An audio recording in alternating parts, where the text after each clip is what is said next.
Assalamu alaikum everyone. In this video lecture we will discuss about properties of enzyme.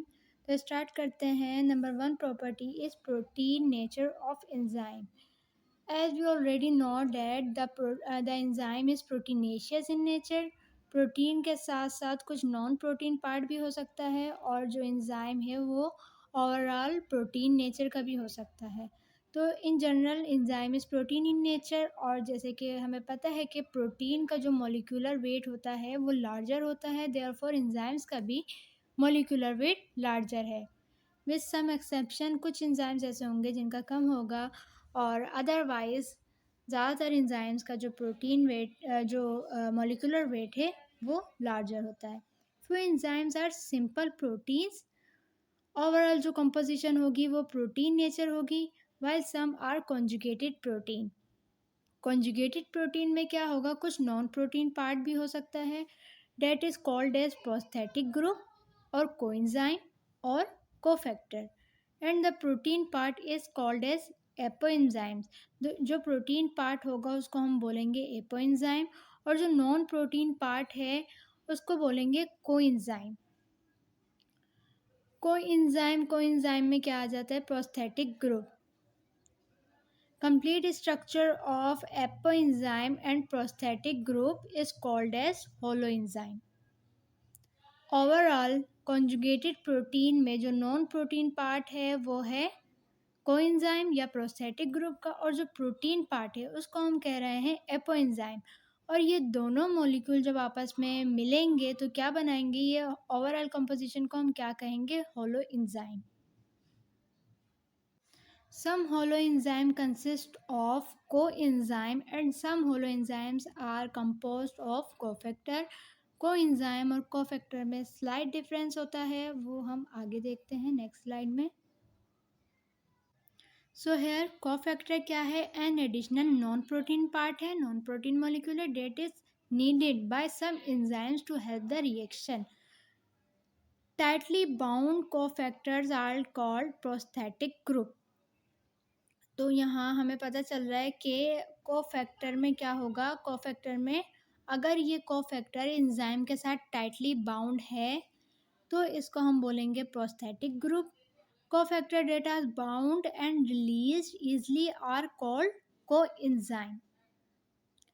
तो coenzyme क्या हो गया यहाँ पे, वो नॉन प्रोटीन पार्ट जो at a time of requirement, जब एंजाइम रिएक्शन करवा रहा है उस टाइम पर कोफैक्टर आ रहा है और बाइंडिंग कर रहा है एंजाइम के साथ एंड देन फैसिलिटेट कर रहा है रिएक्शन को, और रिएक्शन के बाद दोबारा ये डी अटैच हो जाएगा एंजाइम से, तो उसको हम क्या बोलते हैं, coenzyme.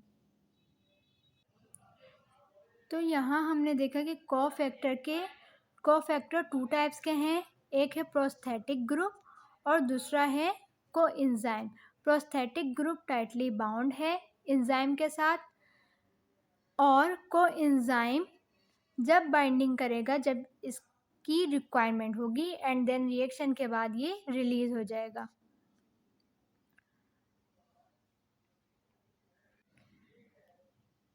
Many vitamins are coenzyme.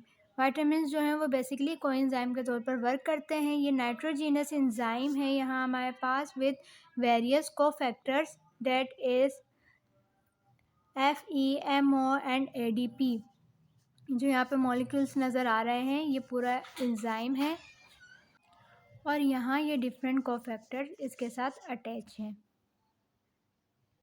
Nature of the enzyme के बाद अब हम देख लेते हैं एक्टिव साइट एंजाइम की. Enzyme molecules contain a special pocket और cleft called the active site. The active site contain amino acid chains that participate in substrate binding and catalysis. Enzyme के पास एक एक्टिव साइट है जहाँ पे substrate को आके बाइंडिंग करनी है, और बाइंडिंग किस तरह होगी, बाइंडिंग होगी due two amino acid side chain. यहाँ पे अमाइनो एसिड की साइड चेन प्रेजेंट है जिसके साथ सबस्ट्रेट आके बाइंडिंग करेगा. The substrate bind with enzyme forming an enzyme substrate complex. जब एंजाइम के साथ सबस्ट्रेट आकर बाइंडिंग कर लेगा तो क्या बनेगा, enzyme substrate complex. Binding is thought to cause a conformational change in the enzyme. Substrate की बाइंडिंग से एंजाइम के अंदर थोड़ा सा इसकी शेप में चेंज आएगा, स्लाइटली चेंज होगा। इसको आगे हम इंड्यूस फिट मॉडल के थ्रू भी देखेंगे, डेट अलाउज कैटालिसिस, और इसी शेप चेंज की वजह से आगे कैटालिसिस का प्रोसेस होगा।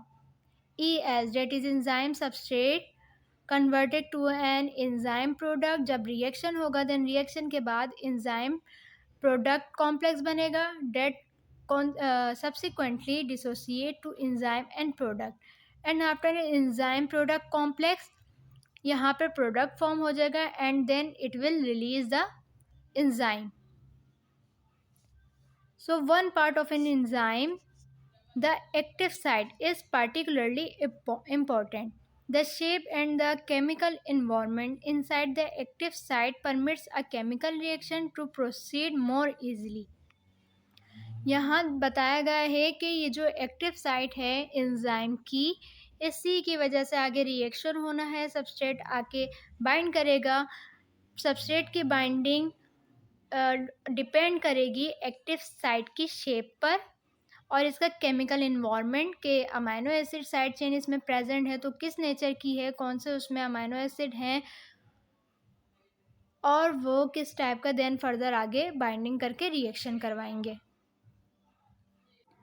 एंजाइम सबस्ट्रेट बाइंडिंग को समझने के लिए we have two model. Number one is the lock and key model and the other one is induced fit model. तो पहले देख लेते हैं लॉक एंड की मॉडल को। It is first represented by Emil Fisher.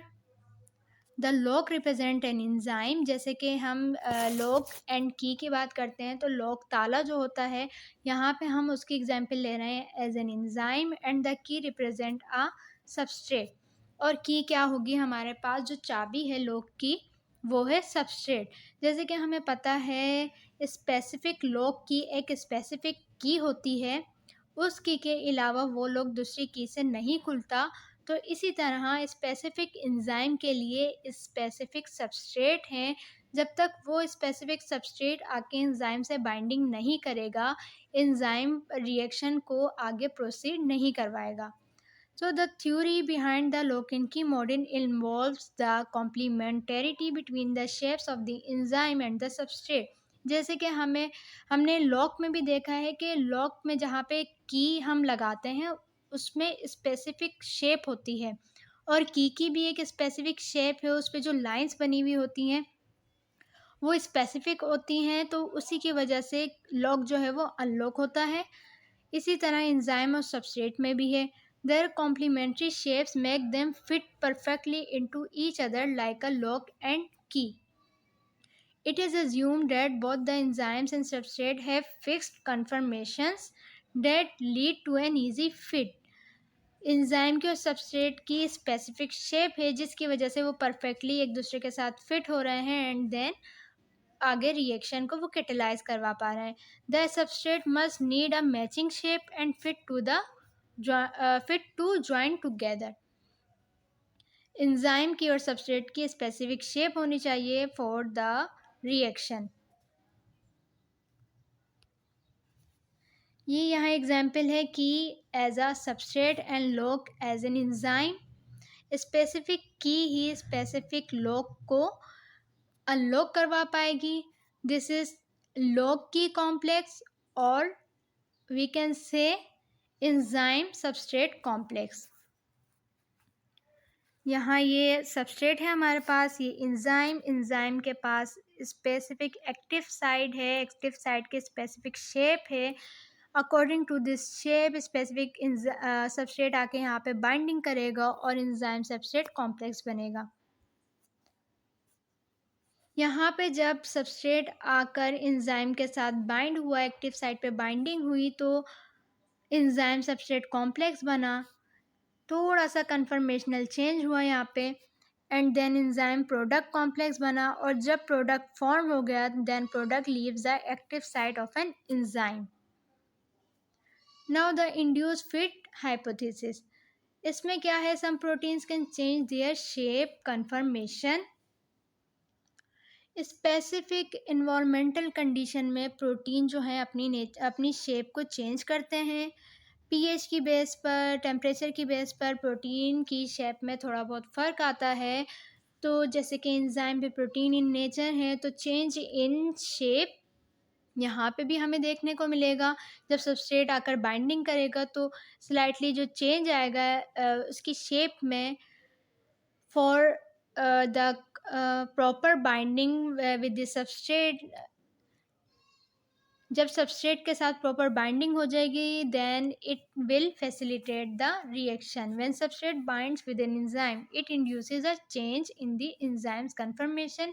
Induce fit model यही कहता है, या इंड्यूस फिट हाइपोथेसिस, के जब सबस्ट्रेट आके एंजाइम के साथ बाइंडिंग करेगा तो उसकी शेप में स्लाइटली सा डिफरेंस आएगा, और उसकी बेस पर आगे जो एंजाइम है वो रिएक्ट करेगा और हमें प्रोडक्ट देगा। The active site is then moulded into a precise conformation, making the chemical environment suitable for the reaction. The bonds of the substrate are stretched to make the reaction easier, lowers the activation energy. और इसी तरह enzyme क्या करेगा, activation energy को lower करेगा और enzyme और reaction को फास्टर रेट पर प्रोसीड करवाएगा। This is the example of hexokinase. यहाँ क्या हुआ, जब ये अभी एक्टिव साइट देखें ये ओपन है, जब यहाँ पर आके ग्लूकोज का जो सबस्ट्रेट था आके सबस्ट्रेट ने बाइंडिंग की, तो ये साइट एक्टिव साइट क्लोज हो गई, कन्फर्मेशनल चेंज आया, and then it will make the product. Now the third property of an enzyme is catalytic activity. तो यहाँ हम देखेंगे कि एक एंजाइम किस रेट पर कितना फास्टर किसी भी रिएक्शन को एक्सेलरेट करवा सकता है। Enzyme have immense catalytic power and accelerate reaction at least a million times, about 10 raised to power 3 to 10 raised to power 8 times faster than uncatalyzed, by reducing the active energy of activation. Activation energy को कम करते हुए enzyme work करता है और as a catalytic activity अपनी show करता है, और मच मोर फास्टर रेट पर किसी भी रिएक्शन को करवाएगा as in uncatalysed form. Example is orotidine five phosphate decarboxylase. यहाँ एक एंजाइम की एग्जाम्पल दी गई है जो वेरी मच फास्टर रेट पे रिएक्शन करवाता है। नाउ अब डिस्कस करते हैं टर्न ओवर नंबर को। ये क्या है? It is the number of molecules of substrate converted to product per enzyme. एक एंजाइम जितने सबस्ट्रेट को प्रोडक्ट में कन्वर्ट कर रहा है per second is called the turnover number, or kcat, and typically is 10 raised to power 2 to 10 raised to power 4 second inverse or per second. अगर हमें देखना है कि how much faster an enzyme can work, तो we can calculate its turnover number, so that हम देख सकते हैं कि ये पर सेकंड कितने सबस्ट्रेट को प्रोडक्ट में चेंज करवा रहा है। Now, fourth property of enzyme is its specificity. Enzymes are highly specific, interacting with one or few substrate and catalyzing only one type of chemical reaction.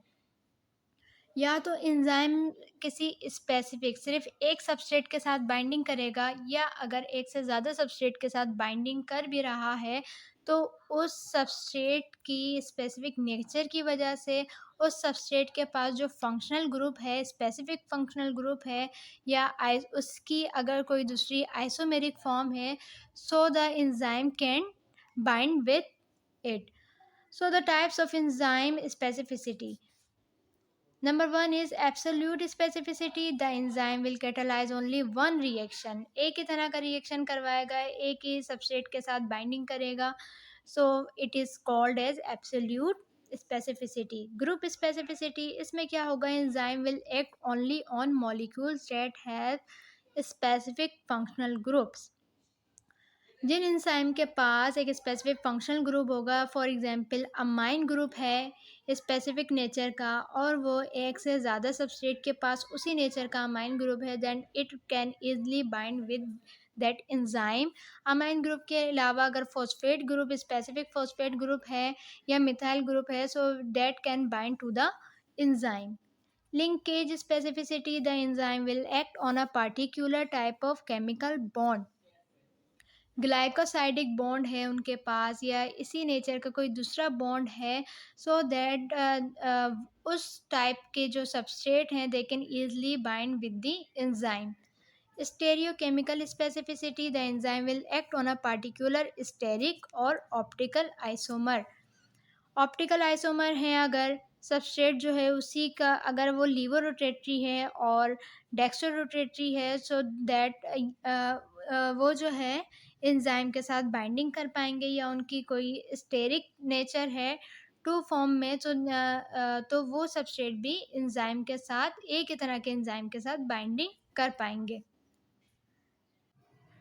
The fifth property of enzyme is number of peptide chain. Number of peptide chain की base पर या तो पूरा का पूरा enzyme सिर्फ एक peptide chain से भी मिलकर बन सकता है या एक से ज़्यादा पेप्टाइड चेन भी एंजाइम में हो सकती है। Certain enzyme have only one polypeptide chain in their structure, they are called as monomeric enzyme. जिन एंजाइम के पास सिर्फ एक पेप्टाइड चेन है और उसी पेप्टाइड चेन से पूरा का पूरा एंजाइम बन रहा है, तो उसको हम बोलेंगे monomeric enzyme. And the example is ribonuclease. Monomeric enzymes only contain tertiary structure, उसी एक पेप्टाइड चेन से उसका टर्शरी स्ट्रक्चर पूरा का पूरा फॉर्म होगा। यहाँ ट्रिप्सिन और मोनोमेरिक सार्कोसिन ऑक्सीडेज की एग्जाम्पल है। Several enzymes possess more than one polypeptide chain and are called as oligomeric enzyme.